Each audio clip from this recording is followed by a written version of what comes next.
Line میں لگی وہ ہماری مائیں بہنیں بیٹیاں ہوتی ہیں جی تو گویا یہ اس شخص کی عزت نفس مجروح ہوتی ہے جی تو عزت نفس مجروح کرنے کے بجائے ہمیں ایسا طریقہ کار اختیار کرنا چاہیے تاکہ کسی کی عزت نفس بھی مجروح نہ ہو اور ہم اللہ کے ہاں بھی جو ہے وہ ماجور ہوں، اللہ کی بارگاہ سے ہمیں اجر بھی ملے اور جو اللہ کی مخلوق ہے اس کی خدمت بھی کی جا سکے. یا وجیہتی.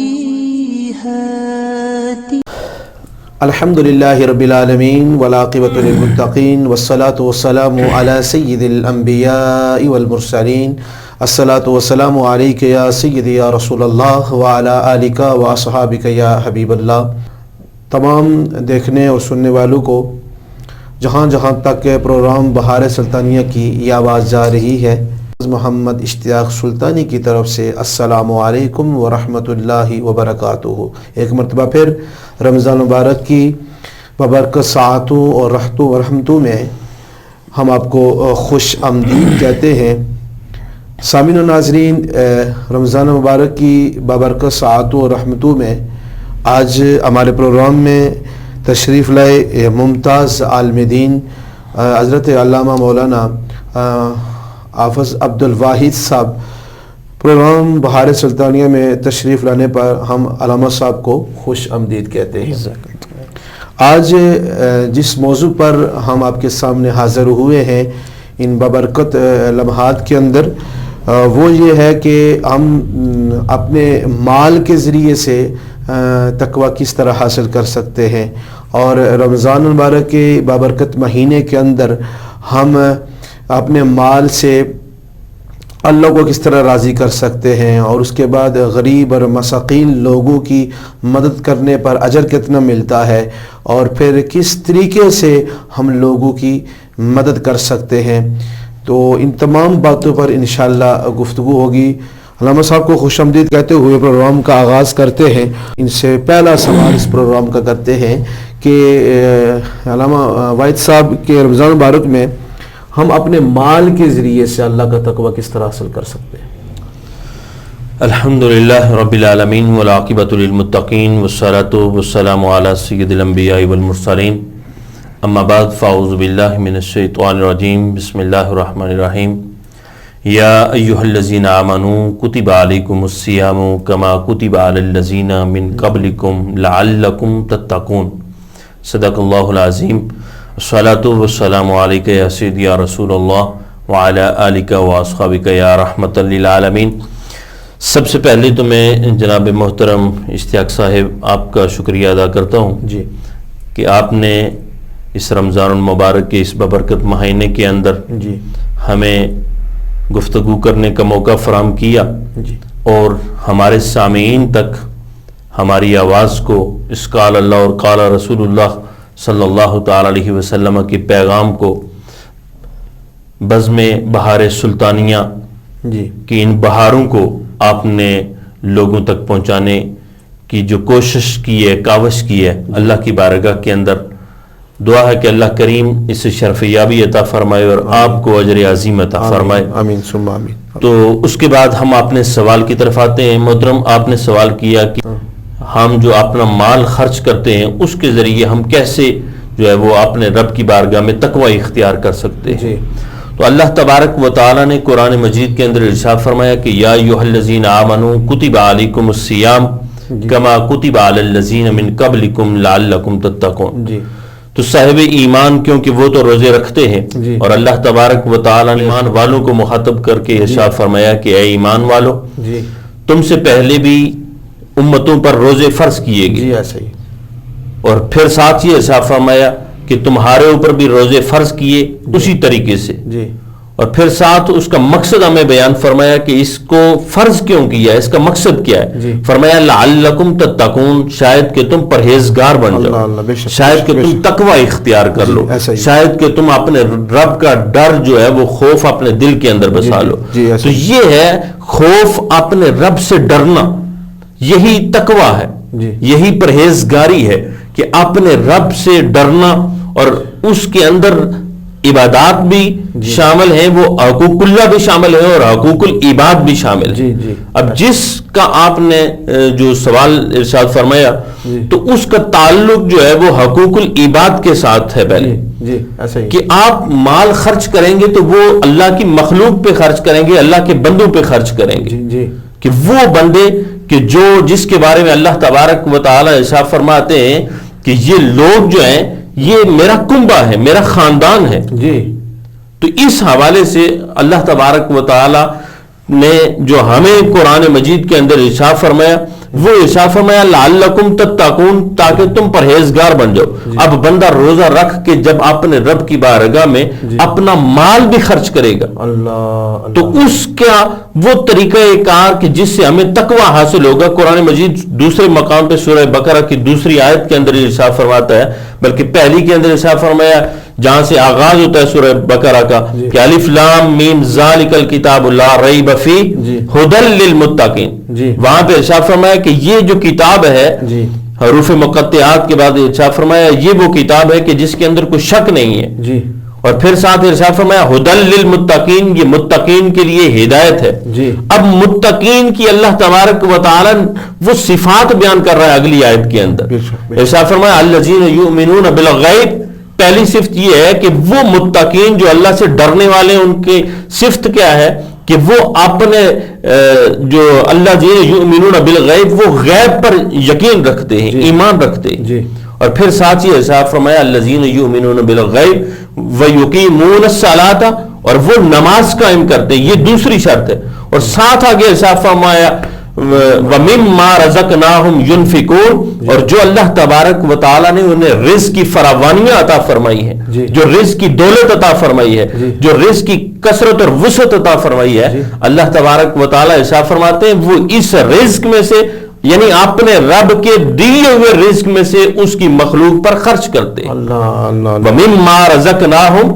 جو انہیں رزق عطا فرمایا ہے، ينفقون، اس پہ سانپ بن کے بیٹھ نہیں جاتے بلکہ ينفقون، وہ خرچ کرتے ہیں اپنے رب کی بارگاہ میں۔ تو یہ اللہ تبارک و تعالی انہی تقوی والے لوگوں کی، متقین کی، پرہیزگاروں کی صفت بیان فرما رہا ہے، اور یہی روزے کا مقصد ہے کہ جب ہم اپنے نفس کو جو ہے وہ صاف اور ستھرا کرنے کے لیے، اپنے رب کا قرب حاصل کرنے کے لیے، اس کی رضا کی خاطر روزہ رکھتے ہیں تو پھر اس سے ہمیں کیا نصیب ہوتا ہے؟ وہ تقوی نصیب ہوتا ہے، اور پھر جب ہم اس کی مخلوق پہ خرچ کرتے ہیں تو پھر اللہ تبارک و تعالیٰ اس کے بدلے میں بھی ہمیں پرہیزگاری عطا فرماتا ہے۔ اب اگلے سوال کی طرف چلتے ہیں، ان لوگوں کو کتنا اجر ملتا ہے، ان کے لیے کیا انعام اللہ نے رکھا ہے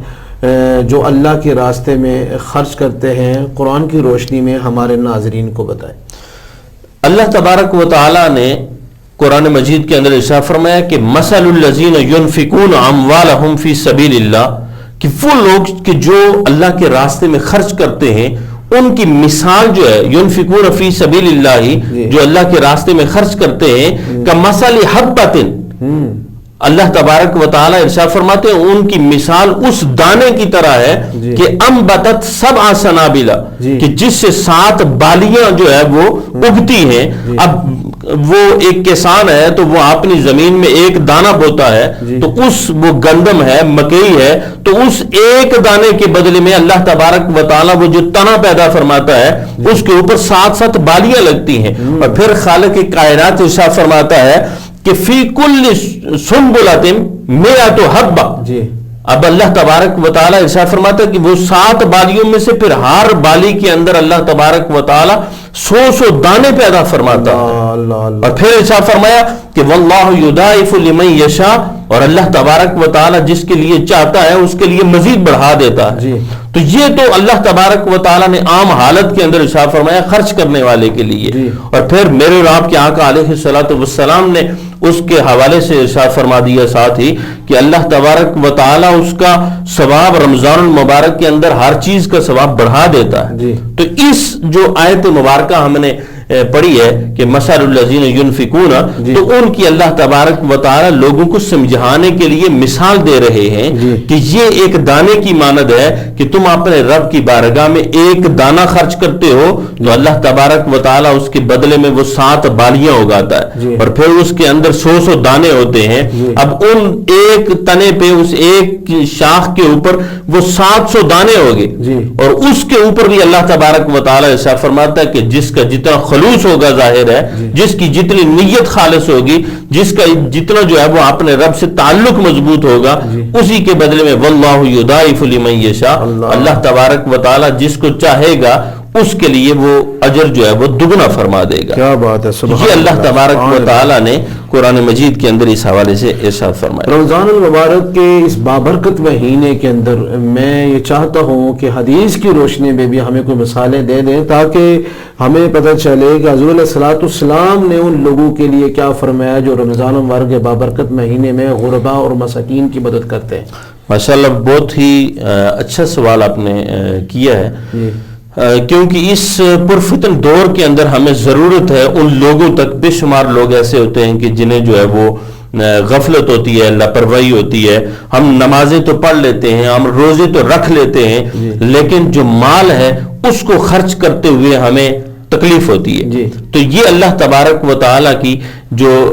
مخلوق ہے اس کے اوپر خرچ کرنے کے لیے میرے اور آپ کے آقا علیہ الصلوۃ والسلام کی سیرت طیبہ بھری پڑی ہے، آپ کی حیات مبارکہ۔ حضور علیہ الصلوۃ والسلام کے حوالے سے آتا ہے کہ جب ماہ رمضان المبارک آتا، بلکہ آپ نے اس ماہ رمضان المبارک کو مواسات کا مہینہ قرار دیا، شہر مواسات فرمایا کہ یہ غم گساری کا مہینہ ہے، یہ غموں کو بانٹنے کا مہینہ ہے، اور یہ ہمدردی کا مہینہ ہے۔ تو ہمدردی یہی ہے کہ ہم کسی کے ساتھ اپنے مال کے ساتھ، اپنی جان کے ساتھ اس کا تعاون کریں، اس کی خدمت کریں۔ تو اسی طریقے سے حضور علیہ الصلوۃ والسلام کے حوالے سے حدیث مبارکہ کے اندر آتا ہے کہ جب ماہ مبارک رمضان المبارک شروع ہوتا تھا تو کریم آقا علیہ الصلوۃ والسلام صدقات اور خیرات اس قدر کرتے تھے جیسے تیز آندھی چلتی تھی۔ تیز آندھی کی مانند حضور علیہ الصلوۃ والسلام جو ہے وہ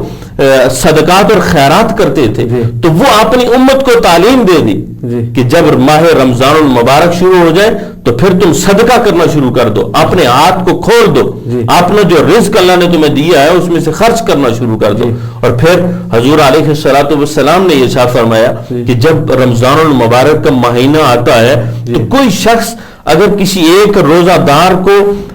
روزہ افطار کرواتا ہے تو اس کے بدلے میں اللہ تبارک و تعالی اس روزہ دار کو اتنا، جو روزہ افطار کروانے والا ہے اس کو اتنا ثواب عطا فرماتا ہے جتنا وہ روزہ رکھنے والے کو ثواب عطا فرمایا۔ تو گویا یہ اللہ تبارک و تعالی نے اس کو پھیلا دیا، اس چیز کو، ثواب کو بڑھا دیا اللہ تبارک و تعالی نے۔ اور حضور نے ارشاد فرمایا کہ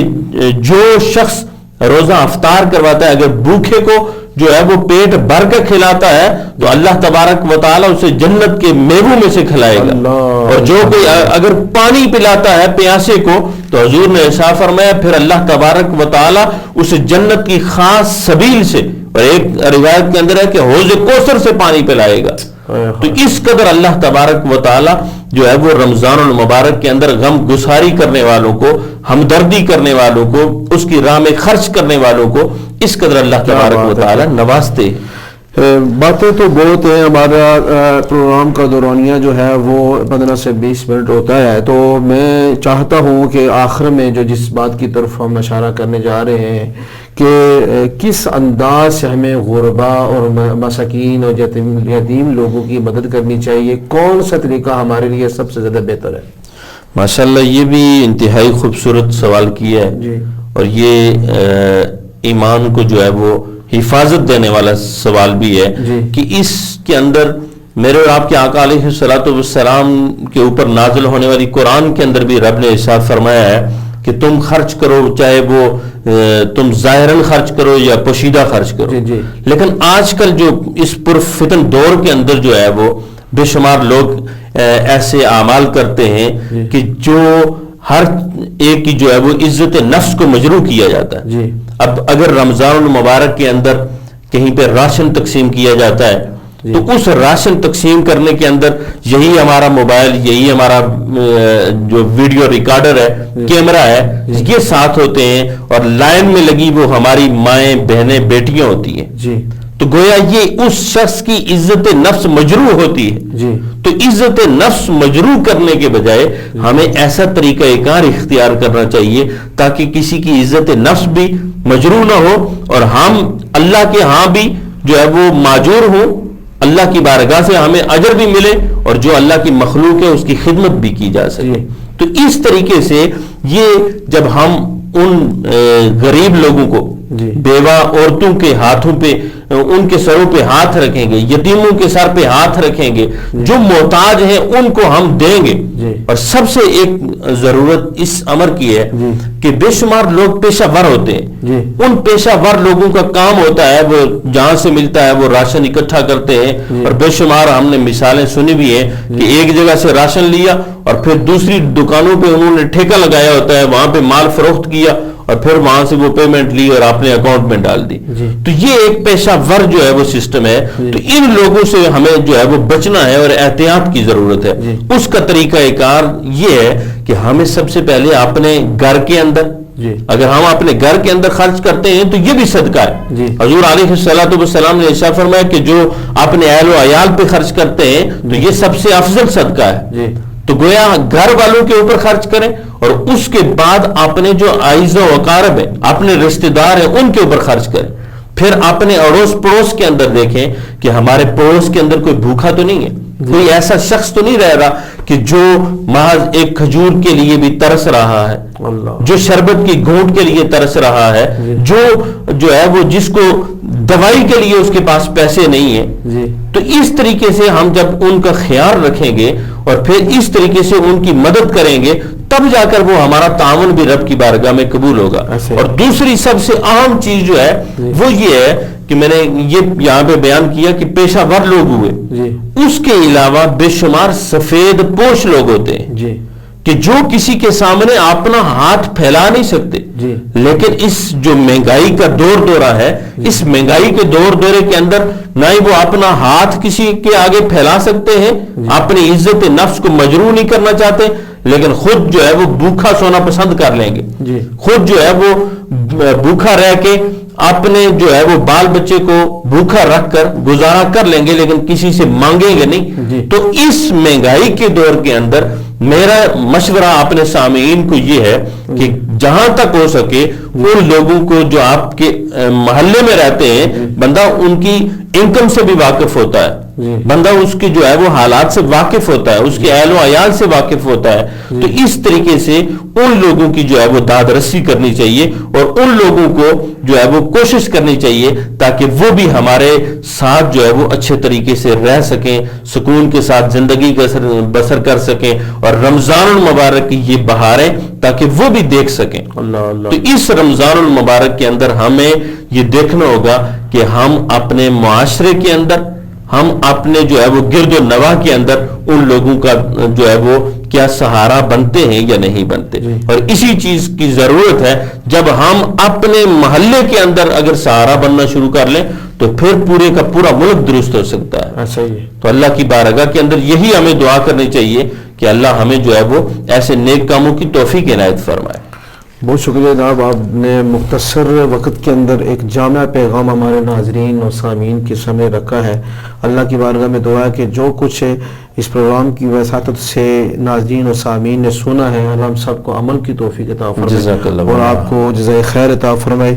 سامعین و ناظرین، آج آپ نے انفاق فی سبیل اللہ کے حوالہ سے ایک اچھی گفتگو سماعت کی ہے، جس میں آپ کو یہ بھی پتہ چل گیا کہ حضور علیہ الصلوۃ والسلام نے ان لوگوں کے لیے کیا فرمایا جو اللہ کے راستے میں خرچ کرتے ہیں، اللہ ان لوگوں سے کتنا خوش ہوتا ہے، تقویٰ کس طرح حاصل کیا جا سکتا ہے، اور پھر آخر میں جو پیغام تھا آپ کے لیے کہ غریب، مسکین اور یتیم لوگ، ان لوگوں کی آپ نے مدد کس انداز سے کرنی ہے، کن لوگوں